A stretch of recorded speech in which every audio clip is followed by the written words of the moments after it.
There are only 2 foods that have been linked to cancer, and in this video, I'm showing you exactly what they are. Dr. Amy here. Look, there's a lot of conflicting information online about foods that cause cancer, but the truth is that it's much simpler than that. There are only 2 foods that have been linked to increasing the risk of cancer, and here I'm showing you exactly what they are and why. Now look, it might be shocking to you that there are only 2 foods that are actually been linked to cancer, when it feels like everyone on the internet is saying that so many foods cause cancer. Dairy, sugar, meat, soy. But in reality, there are only 2. So let's dive in, starting with the first food that has been clearly linked to cancer: processed meats. Now there is a very clear link between processed meats and increasing your risk of cancer. The scientific evidence is from large epidemiological studies. Now this research looks at large groups of people and has clearly shown that the more you eat processed meat, the higher your risk of cancer. It's been found to increase the risk of breast cancer, colorectal cancer,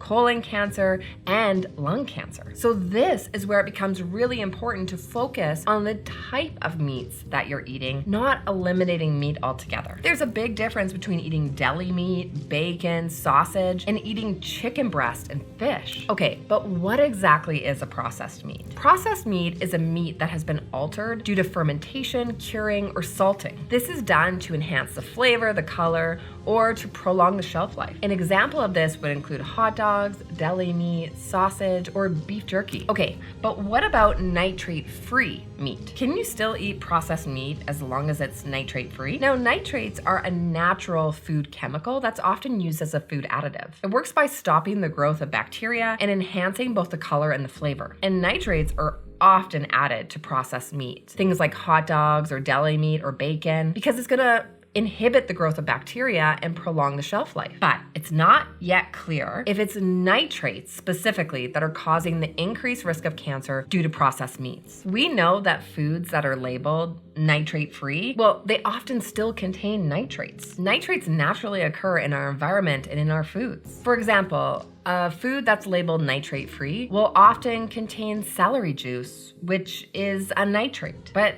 this means that they still contain nitrates. So basically, we don't clearly understand why processed meats are increasing the risk of cancer. It could be due to nitrates, but it could also be due to something else. So purchasing and eating nitrate-free processed meat will not lower your risk of cancer. So if you really love processed meats, then you might be wondering, what is the actual risk? Like, is it worth taking on this risk if you can still eat processed meats? Fortunately, there's a study to answer that exact question. Now, it obviously depends on the amount of processed meats you eat and over what duration. It's estimated that about 50 grams of processed meat per day, which is not a very large serving size, well, it will actually increase your risk of cancer by about 18%. As a cancer survivor myself, this just seems too high. I don't want something to increase my risk of cancer by nearly 20%. I want to lower my risk of cancer, and that means limiting processed meats. But there's an important distinction to remember. You don't have to go all or nothing. You can still enjoy processed meats once in a while. This will still help you keep your risk of cancer quite low. Hey, Dr. Amy here, interrupting this video to let you know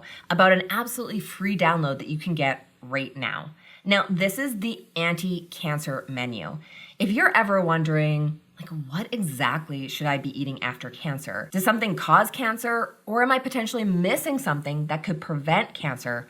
Well, let me make it really simple for you. The anti-cancer menu walks you through what exactly you should eat in a day to prevent cancer and to stay cancer-free. I put the link below in the description, so go grab your free copy right now. A cancer survivor that I work with in the Cancer Freedom Program was extreme with her processed meat consumption. She decided to remove all processed meat and all red meat from her diet. Because she really didn't enjoy seafood, that basically left her with chicken. That was her only option for meat. She got to a point where she was at a friend's birthday party, and they were all sitting around and enjoying each other's company. There was appetizers and a big charcuterie board, but she wouldn't eat anything. She wouldn't eat any of the processed meat because it would increase her risk of cancer. So she just start. But this is no way to live your life after cancer. You can lower your risk of cancer or a cancer recurrence, but still enjoy processed meats every once in a while if you want. Having one serving of processed meats once a year will not significantly increase your risk of cancer. Instead, think about all the changes you've made since you've been diagnosed with cancer. You probably eat a lot less processed meat, and that is making a big difference to your risk of cancer. By making all these changes over weeks to months, you can now enjoy these things on the occasional special occasion. Enjoy it and feel good. Now, there's a big difference between enjoying processed meat once every year or every 3 months and eating 50 grams every single day. A lot of people eat processed meat every day for their lunch. It's not uncommon for people to have a deli meat sandwich every single day. This approach is just not good for your cancer risk. But if you want to occasionally enjoy a sandwich or have bacon at brunch,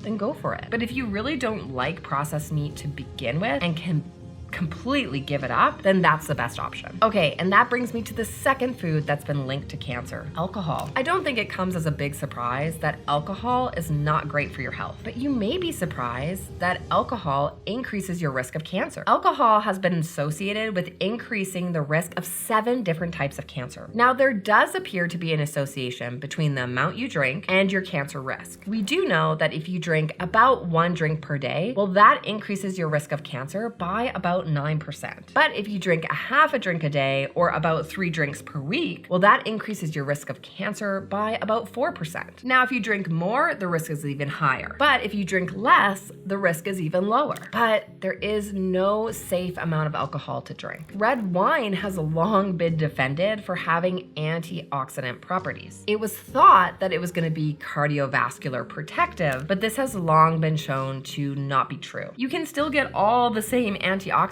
from whole food sources without the harmful effects of alcohol. Now, alcohol is a common way to come together and socialize and celebrate. If you feel like you cannot cut alcohol out completely and you still want to partake in social settings every once in a while, then you should. The amount of alcohol you consume is proportionate to your cancer risk. So the more alcohol you drink, the greater the risk. Now, I'm often told stories about a little old grandma that had a glass of wine every night with supper, and she lived to be 124 years old and never got cancer. And yes, those stories do exist. But when we look at large populations from anywhere in the world, it's been shown that the more alcohol you drink, the higher your cancer risk. That does not mean that everyone who drinks alcohol will get cancer, or everyone who avoids alcohol will stay cancer-free. There are many, many more nuances to cancer than that. But if you want to lower your cancer risk, then there's a clear strategy that you should start using, and that's to avoid or limit alcohol. Okay, so